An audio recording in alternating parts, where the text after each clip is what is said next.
नमस्कार, आप देख रहे हैं न्यूज़ 9 नेटवर्क और मैं हूं आपके साथ इस वक्त अरविंद कुमार सिंह। देश और दुनिया की तमाम खबरों के साथ शुरुआत करते हैं आज की खबरों का सिलसिला। भोपाल प्रदेश के स्कूल शिक्षा मंत्री डॉक्टर प्रभुराम चौधरी ने शनिवार को मीडिया के सवालों का जवाब देते हुए एक बड़ा बयान दिया। उन्होंने कहा कि 20-50 के नियम के अंतर्गत प्रदेश के लगभग 1 लाख शिक्षकों को सेवानिवृत्त देने का मन प्रदेश सरकार बना रही है, जिसके पहले आदेश में 16 की सेवानिवृत्त की गई है, जिसमें ऐसे शिक्षकों को सेवानिवृत्त किया जाएगा जो कि दक्षता परीक्षा देने के बाद अयोग्य साबित हुए हैं। गौरतलब हो कि प्रदेश सरकार ने शिक्षकों की दक्षता परीक्षा आयोजित की थी, जिसमें 84 शिक्षक अनुत्तीर्ण हुए, उनकी सेवानिवृत्त की जाएगी। उल्लेखनीय है कि यह नियम उन शिक्षकों पर लागू होगा जो 20 वर्ष सेवा के पूर्ण कर चुके हैं या 50 वर्ष की आयु हो गई है। उन्होंने कहा कि प्रदेश की शिक्षा को उच्चतम स्तर की गुणवत्ता प्रदान करने के लिए कमलनाथ सरकार नित्य नए नियम लागू कर रही है, जिसके तहत यह कदम भी उठाया जा रहा है। शिक्षा मंत्री के बयान के बाद शिक्षकों में अफरा तफरी का माहौल है और प्रदेश के लगभग 1 लाख शिक्षकों पर तलवार लटकती दिखाई दे रही है। सरकार के इस फैसले के विरोध में शिक्षक विरोध खड़े होने लगे हैं। भोपाल में सहायक शिक्षक एकजुट होकर विरोध करने का मन बना रहे हैं। ये क्या हमें बच्चों के भविष्य की चिंता है या नहीं है, इसलिए हमने 20-50 के अंतर्गत उन शिक्षकों का कंपलसरी रिटायरमेंट किया है और जो उस दायरे में नहीं थे उनको सबको हमने उसकी डी उनकी स्टार्ट की है और सभी लोगों के खिलाफ कार्रवाई करेंगे। निश्चित रूप से हमारा दायित्व है कि मध्य प्रदेश के नौनिहाल और बच्चों के लिए मध्य प्रदेश में बेहतर शिक्षा देंगे, गुणवत्ता। कब से ये प्रक्रिया शुरू करेंगे? 20-50 की प्रक्रिया कब से शुरू करेंगे? 20-50 के मैं समझता हूँ कि आज आदेश निकल जाएंगे।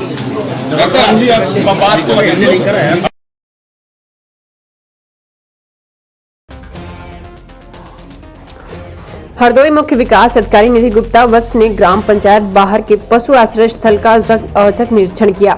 वहां पर वर्मी कंपोस्ट की व्यवस्था के अलावा सब अव्यवस्थित पाए जाने पर नाराजगी जताई। उन्होंने गौशाला में सफाई व्यवस्था उचित न पाए जाने पर, सफाई कर्मियों का वेतन रोकने एवं अवस्थाओं को पाए जाने पर ग्राम पंचायत अधिकारी की व्यवस्था सही होने तक वेतन रोकने के निर्देश दिए। उन्होंने 5 दिन के अंदर व्यवस्था दुरुस्त कराए जाने के निर्देश दिए। सर्दी के मौसम को देखते 3 सेट के चारों तरफ त्रिपाल की व्यवस्था भी कराए जाने के निर्देश दिए। के लिए वेतन रोक दिया गया है। वहाँ पर हाइडल को ये निर्देशित कर दिया गया है कि ट्रांसफार्मर के माध्यम से वहाँ पे विद्युत व्यवस्था को सुदृढ़ करें। खाई को चौड़ी करने के भी निर्देश बीडीओ को दे दिए गए हैं। वहाँ पे चारा बोने के लिए एक व्यवस्था की गई है, वहाँ पे जेई बन गई है, तैयार हो गई है, कटने को तैयार है। वर्मी कंपोस्ट में केचुए भी उपलब्ध करा दिए गए हैं। साथ ही ये निर्देश दिया गया है कि ठंड के लिए बोरो, तिरपाल व अन्य चीज़ों की व्यवस्था भी सुनिश्चित कर ली जाए।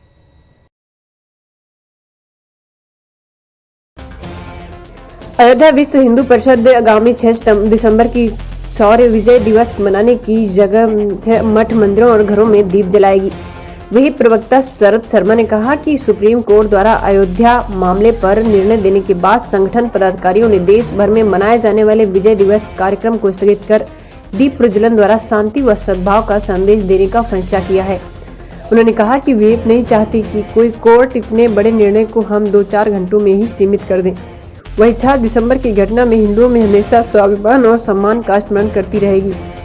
श्री रामलीला के पक्ष निर्णय देने का देश भर के राम भक्तों ने समर्थन किया। उन्होंने कहा कि 9 नवंबर की तारीख पूरे देश में सत्य की विजय के रूप में जानी जाएगी।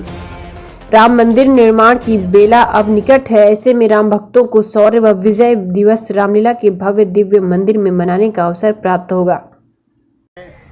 दीप प्रज्वलन का कार्यक्रम, घरों में दीप प्रज्वलन का कार्यक्रम हो, ऐसा निर्णय लिया गया।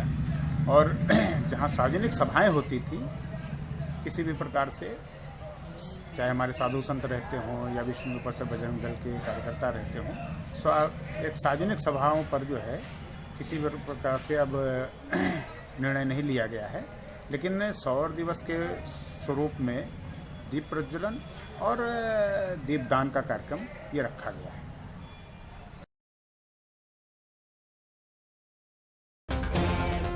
अयोध्या विश्व हिंदू परिषद आगामी 6 दिसंबर की शौर्य विजय दिवस मनाने की जगह मठ, मंदिरों और घरों में दीप जलाएगी।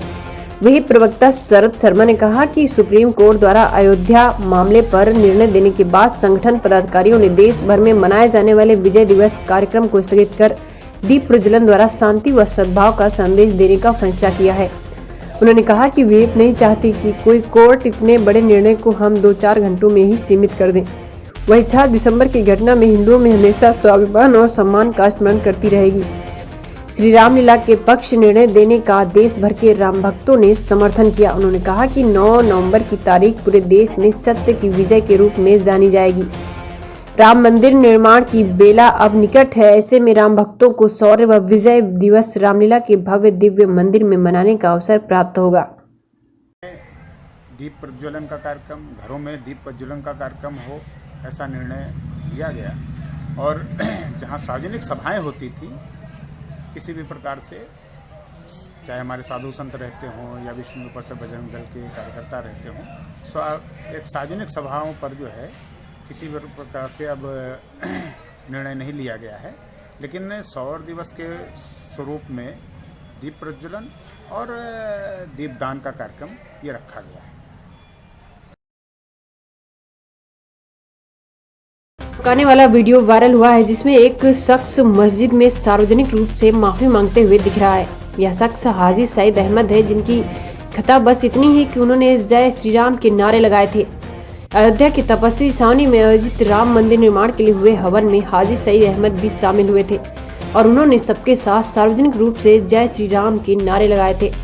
इस वाक्य के बाद से हाजी सईद का इस कदर उत्पीड़न शुरू हुआ कि उनको जान बचाने के लाले पड़ गए। घर छोड़कर कुछ समय तक बाहर रहने के लिए मजबूर हुए। उसके बाद भी बात नहीं बनी तो मस्जिद में नमाज के बाद मुस्लिम समाज के सामने जय श्री राम के नारे लगाने के विरुद्ध माफी मांगना पड़ा। अब हाजी सईद अहमद अपनी जान को खतरा बताते हुए सुरक्षा की मांग कर रहे हैं कि जिसका कोई जवाब नहीं। लोग दुनिया की खुराफात करते हैं, क्या क्या कर डालते हैं, तो वो कुछ नहीं।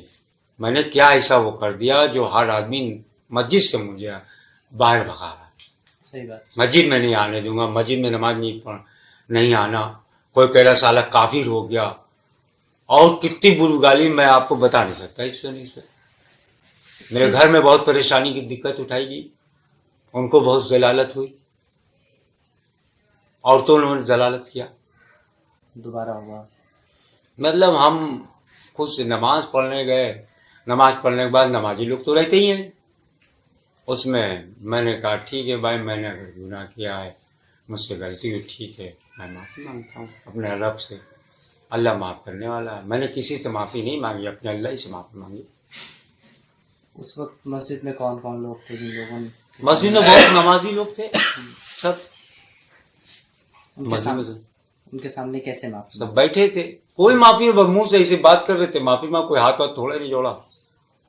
हम लोग हाथ जोड़ा है, बस दिल से कह दिए आप अस्तगफिरुल्लाह अस्तगफिरुल्लाह, अल्लाह माफ कर दीजिए, अल्लाह मग़फ़िरत फरमा, ये कहा।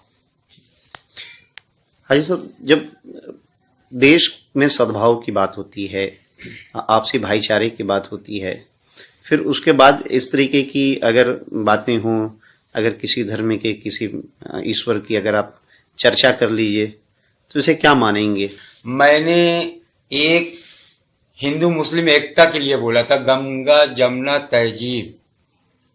मैंने जय श्री राम जो कहा था वहाँ पे बाबा के साथ, और ये जो बाबरी मस्जिद के ये जो राम मंदिर के बारे में, तो मैंने एक झगड़ा लड़ाई खत्म हो, कि जो रोज रोज का साला हिंदू मुस्लिम झगड़ा हो रहा है, आए दिन अयोध्या फैजाबाद में हिंदू मुस्लिम आपस में कट्टरपंथी हो, ये सब खत्म हो जाए, कुछ भी होना हो जाए, वो मैंने बोल दिया, किससे झगड़ा ना हो, गंगा जमुना तहजीब में हिंदू मुस्लिम सब मिलके। भाई आपका हिंदू का बिलेट मुस्लिम का बिलेट एक ही तो है, अब उसमें हम खुराफात करें, कट्टरपंथी दिखाएं, ये कहाँ की है? हिंदुस्तान के हम भी हैं, हिंदुस्तान को।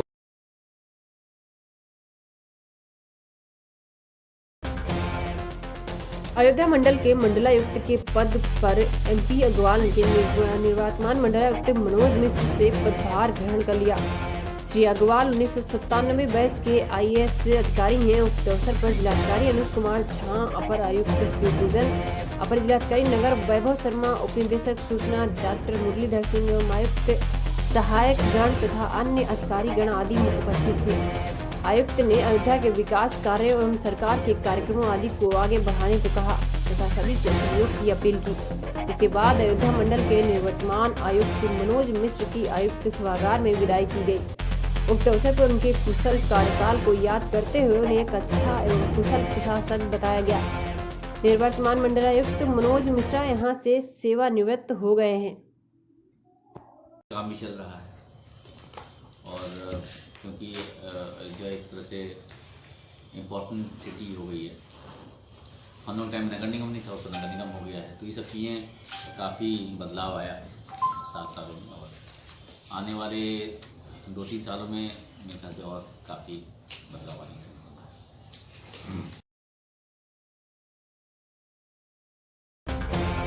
प्रयागराज एजी ऑफिस से लौटते वक्त फ्लाईओवर के पास युवक को मारी गोली।